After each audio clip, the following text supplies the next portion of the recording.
17절까지 어떤 병자가 있으니 이는 마리아와 그 자매 마르다의 마을 베다니에서 사는 나사로라.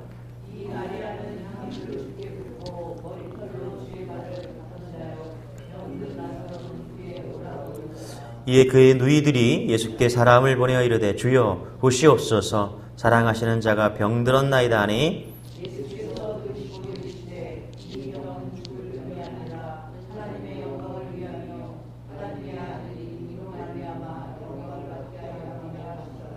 예수께서 본래 마르다와 그 동생과 나사로를 사랑하시더니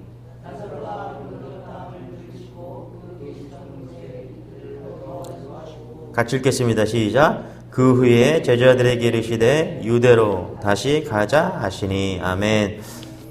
네, 베단이라는 마을에 이제 마르다, 마리아, 나사로 이렇게 삼남매가 살고 있었었죠.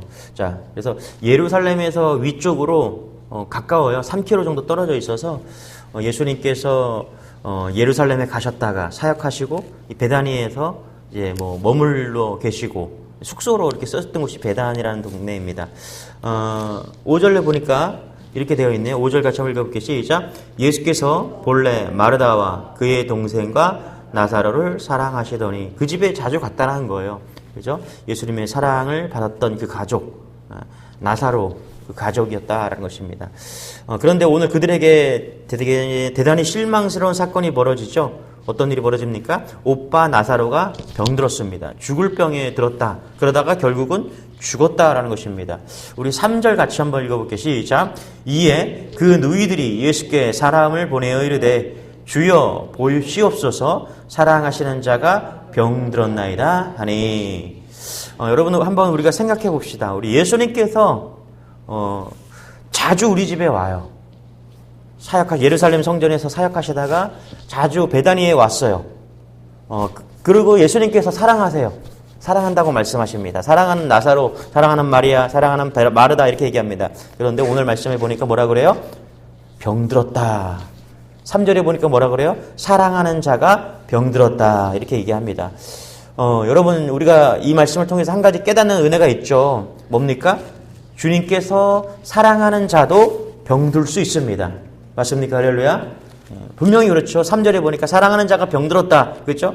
주님이 사랑하시는 자도 여러분 실패할 수 있습니다. 주님이 사랑하는 자도 질병으로 쓰러질 수 있고요.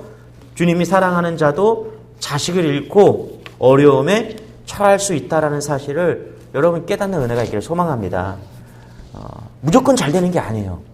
여러분 마가복음 4장에 보면 예수님께서 하루 종일 병을 고치시고 복음을 전하시고 전도 열심히 하시다가 날이 저물었어요. 그래서 어떻게 돼요? 갈릴리 호수 저편으로 건너가자는 그렇게 말씀하십니다. 누가요? 예수님께서.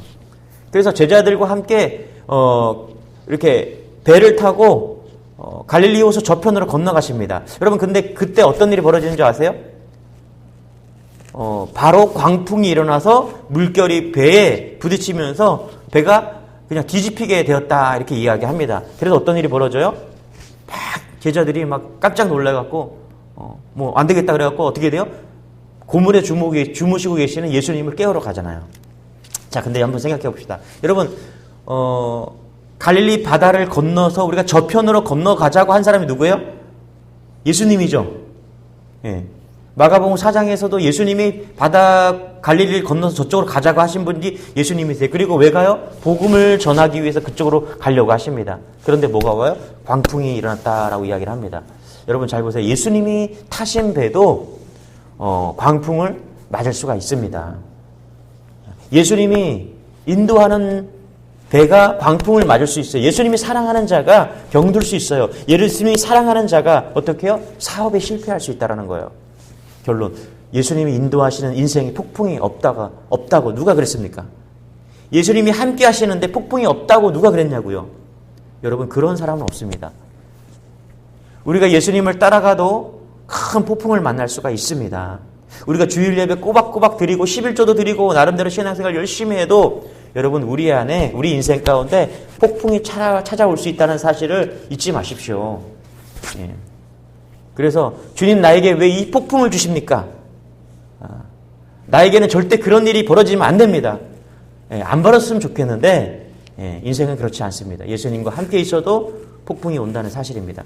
여러분 혹시 박완서라는 소설가를 아세요? 남옥이라는 소설을 쓰셨는데 이 오래전에 돌아가셨어요. 근데 이분이 되게 독실한 크리스찬이셨어요.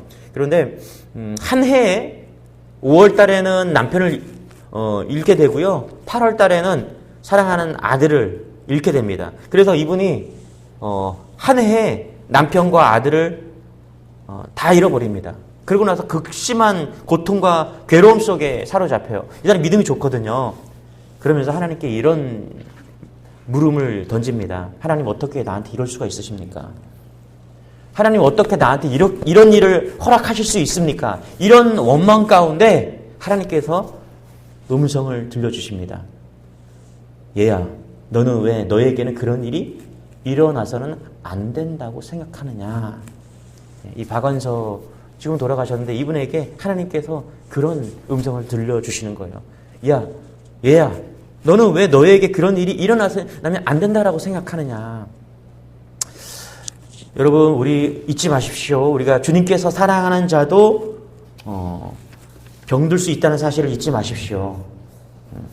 그리고 주님께서 사랑하시는 사람도 고통 가운데 있을 수 있다는 사실입니다. 그래서 내게 원하지 않는 고통이 찾아왔다. 내게 원하지 않는 질병과 가정의 문제가 찾아왔다고 하나님 나에게 왜 이러십니까? 라고 묻기 전에 오늘 우리가 하나님께 이런 질문을 하면 어떨까요? 두 가지 질문인 것 같아요. 첫 번째, 고난으로 우리가 무너지지 않는다는 사실입니다. 할렐루야. 예레미야 17장 7절에 보니까 이런 말씀이 있네요. 무릇 여호와를 의지하며 여호와를 의뢰하는 사람에게는 복을 받는데요. 그런데 어떤 복을 받냐 하면 그는 물가에 심어진 나무가 그 뿌리를 강변에 뻗치고 더위가 올지라도 두려워하지 아니하며 그 잎이 청청하며 가무는 해에도 걱정이 없고 결실이 그치지 아니한 같으니라.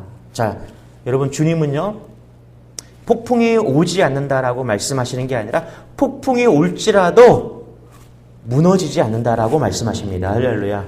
우리가 믿는 자가 받은 복은요, 가뭄과 더위가 올지라도, 폭풍이 올지라도 우리는 무너지지 않는다라고 오늘 말씀하고 있는 거예요. 여러분, 이런 은혜가 여러분의 길을 소망합니다. 할렐루야. 우리가 인생을 살아가다 보면 고통과 환난과 어려움과 폭풍으로 우리가 요동칠 때가 있습니다. 그런데 그 고통이, 그 파도가 우리를 무너뜨리지 못한다는 사실을 믿는 여러분 되시길 바랍니다. 할렐루야. 이게 뭐예요? 믿음이에요. 믿음. 하나님께서는 주님께서는 우리가 감당할 만큼의 시험만 주시는 줄 믿으시기 바랍니다. 할렐루야. 또 한 가지는 하나님께서 선한 의도가 있다라는 사실이에요. 여러분, 우리가 고통과 광풍과 어려움이 만날 때 거기서 반드시 하나님의 선한 의도가 있음을 믿으시기 바랍니다. 로마서 8장 28절에 우리가 알거니와 하나님을 사랑하는 자, 곧 그의 뜻대로 부르심을 입은 자들에게는 모든 것이 협력하여 뭐라고요? 선을 이루니라. 아멘. 할렐루야. 슬픔이 있고 고통이 있고 어려움이 있을 때 잊지 마세요. 하나님께서 이 일을 통해서 선을 이루시겠구나. 하나님께서 나의 슬픔과 고통과 어려움을 통해서 하나님은 선을 이루시겠구나. 할렐루야. 여러분, 이것을 잊지 않는 여러분 되시길 바랍니다. 할렐루야.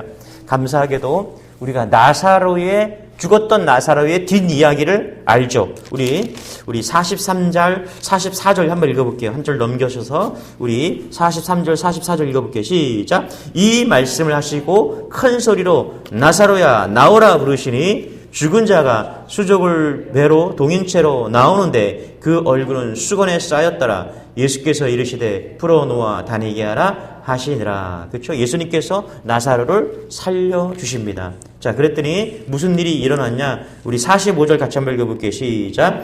마리아에게 와서 예수께서 하신 일을 본 많은 유대인이 그를 믿었나. 그렇죠? 뭐라고 그래요?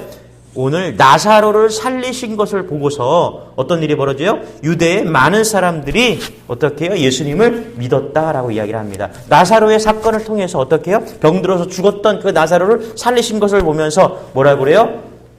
예수를 거부했던 유대인들이 예수를 믿기 시작했다라는 것입니다. 누구 때문에 그래요? 나사로가 죽었다가 살아남 때문에 믿게 되었다는 것입니다. 여러분, 우리는 지금 알 수가 없어요. 지금 내게 있는 고통 가운데 이게 왜 찾아왔는지 알 수가 없어요. 그런데 우리가 견디고 하나님 할렐루야 이기고 할렐루야 믿음을 가지고 하나님은 선한 일을 이루신다는 것을 믿고 여러분 견디고 버티면요 반드시 하나님의 의도한 뜻을 알게 될 줄 믿으시기 바랍니다. 할렐루야. 그러니까 나사로를 통해서 많은 사람들 유대인들이 어떻게 해요? 예수를 믿게 되었다라는 것입니다. 그래서 여러분 우리가 이런 고통과 고난이 올 때 우리가 무엇을 해야 되는가? 우리 이런 생각을 좀 해봅니다. 우리 6절 7절 같이 한번 읽어볼게요. 다시 한번요. 6절 7절 시작. 나사로가 병들었다 함을 들으시고 그 계시던 곳에 이틀을 더 유하시고 그 후에 제자들에게 이르시되 유대로 다시 가자 하시니 뭐라고 그래요? 나사로가 병들었다라는 것을 들었습니다. 그러면 빨리 가서 고치셔야죠. 그런데 빨리 가지 않고 어떻게 해요? 그 계시던 곳에서 이틀을 더 유했다라고 말씀하고 있습니다. 맞죠? 할렐루야. 예. 그리고 나서 17절에 보니까 뭐라고 그러냐면 한번 읽어볼게요. 17절 시작. 예수께서 와서 보시니 나사로가 무덤에 있은지 이미 나흘이라. 그러니까 그렇게 이틀 동안 머물렀다가 오니까 늦은 거죠. 그래서 어떻게 돼요? 나사로가 죽은 지 3일이 되었다라고 이야기를 하고 있습니다. 이유가 분명하죠. 첫 번째로 나사로는 죽어야 했습니다. 맞죠? 할렐루야. 그리고 어떻게 돼요? 이 3일이라는 숫자가 뭐예요? 완전수죠. 죽음의 완전수입니다. 의사들이 3일 딱 지나면 완전히 죽었습니다. 이렇게 판결을 내리는 거예요. 그러니까 나사로는 완전히 죽었던 거죠. 그죠? 예. 왜요? 왜 죽어야 돼요? 그래야 부활이 이루어지기 때문입니다. 할렐루야. 그래서 예수님께서 완전히 죽은 나사로를 다시 살리시잖아요. 그것을 유대인들이 보고 어떻게 돼요? 예수를 믿기 시작했다라는 거예요. 첫 번째, 여러분 나사로는 완전히 죽어야 됩니다. 할렐루야. 우리가 우리 인생 가운데 고난과 어려움이 올 때 여러분 우리가 죽어야 돼요. 할렐루야. 우리가 죽고 예수님을 바라봐야 돼요. 어떠한 상황에서도 가정에서도 내가 죽어야 돼요. 교회에서도 내가 죽어야 돼요. 내가 죽고 완전히 죽어야 어떤 일이 벌어져요? 내 인생에 부활이 벌어지는 거예요. 부활이 일어나는 겁니다. 맞습니까? 할렐루야. 우리가 신앙생활 할 때 어떤 일이 있어야 돼요? 내가 죽는 은혜가 있어야 돼요. 그게 뭐예요? 회개예요. 회개. 여러분들 신앙 예수 믿으면서 이 회개의 사건들이 일어났습니까? 눈물이 막 나고 콧물이 막 나고 나의 죄 때문에 나의 죄악된 모습 때문에 죽는 거예요. 그럴 때 어떻게 해요? 내 인생이 변화가 되는 거예요. 예수님이 내 안에 오시고 내 죽을 수밖에 없는 그 죄악으로 죽을 수밖에 없는 그 모습이 완전히 죽고 그것이 깨달아지고 나서 완전히 변화된 모습으로 살아낼 수가 있는 것이죠. 여러분 이런 은혜가 있기를 소망합니다. 할렐루야. 그래서 교회 생활을 하시잖아요. 이렇게 보면은 저 사람 죽었다가 살아난 사람이구나. 그러니까 알 수 있습니다. 말하는 거, 행동하는 거, 하나님을 섬기는 거, 사람들을 섬기는 걸 통해서 이 사람이 죽었다 살아난 사람이구나. 진짜 예수 믿는 사람이구나. 알 수가 있다는 거예요. 우리 인생 가운데 우리가 신앙생활 하는데 내가 죽고 예수로 사는 은혜가 있기를 소망합니다. 할렐루야. 우리 한 절만 더 볼게요. 23절, 24절 읽고 마칠게요. 시작. 예수께서 이르시되 내 오라비가 다시 살아나리라. 24절 마르다가 이르되 마지막 날 부활 때는 다시 살아날 줄을 내가 아나이다. 아멘. 할렐루야. 그러니까 예수님께서 나사로를 살려 죽이시기 이전에 뭐라고 그러냐면 마르다에게 이렇게 말해요. 다시 살아나리라 이렇게 얘기합니다. 그랬더니 마르다가 뭐라고 그래요? 부활 때 마지막 날에 다시 살아날 줄 내가 믿습니다. 이렇게 얘기합니다. 그런데 틀리죠. 그렇죠. 부활 때 살아나는 게 아니라 나사로를 언제 살려줘요? 지금 살려주십니다. 지금. 여러분 잘 보세요. 마르다가 신앙이 좋았어요. 나사로가 죽었어요. 그래서 마지막 날 심판의 날에 나사로가 부활될 것을 믿었어요. 그런데 마르다는 오늘 여기서 지금 자기 오라비가 살 줄은 꿈에도 생각을 못했습니다. 여러분 우리도 이럴 수 있어요. 우리가 마지막 날 우리가 다시 부활된 모습으로 다시 살 줄 믿습니다. 할렐루야. 마르다처럼 그렇게 믿을 수가 있어요. 그것도 좋은 믿음이에요. 그런데 잊지 마세요. 오늘 신앙이라는 것은 오늘 여기서 우리의 신앙이 다시 살아나야 될 줄 믿으시기 바랍니다. 할렐루야. 그 이야기를 듣고서 부활 때 살아날 줄 믿습니다. 어떻게 마르다의 말씀을 듣고서 예수님이 뭐라고 그래요? 예수께서 이르시되 나는 부활이요 생명이 나를 믿는 자는 죽어도 살겠고 지금 여기서 나사로를 살려주신다는 거예요. 할렐루야. 우리 신앙이요. 마지막 날, 우리가 심판의 날 건진 받습니다. 근데 그거만 바라보면 안 돼요. 오늘 여기서 천국이 이루어져야 될 줄을 믿으시기 바랍니다. 할렐루야. 지금 오늘 여기서 이 순간 말씀을 듣고 깨닫는 이 순간에 어떤 일이 벌어져야 돼요? 천국이 임해야 될 줄 믿으시기 바랍니다. 할렐루야. 그것을 지금 이야기해주고 있는 거예요. 누가요? 예수님께서 마르다에게 이야기해주고 있는 것이죠. 오늘 이 말씀을 듣는 여러분에게 신앙이 살아나고 할렐루야. 내 영적으로 살아나서 오늘 여기서 내가 오늘 만나는 사람 속에서 천국이 임하길 주님의 이름으로 축원합니다. 기도하겠습니다. 하나님 감사합니다. 죽은 나사로를 살리신 것처럼 우리가 하나님 다시 소망 가운데 살아나기를 원합니다. 신앙이 살아나게 도와주옵소서. 우리의 믿음이 살아나게 도와주옵소서. 내가 완전히 죽고 부활한 나사로처럼 하나님 우리가 우리의 인생 가운데 오늘 이곳에서 우리의 신앙이 다시금 살아나는 놀라운 은혜가 있을 수 있도록 역사하여 주옵소서. 명절 동안 하나님 무뎌져 있던 마음들, 명절 동안 하나님 닫혀져 있던 마음들 다 풀려지고 열어져서 하나님 다시 시작하는 놀라운 은혜가 우리 삶 가운데 오늘 나타나게 도와주옵소서. 감사드리며 예수님의 이름으로 기도드리옵나이다. 아멘. 우리 말씀 붙드시고 주여 기도하겠습니다. 주여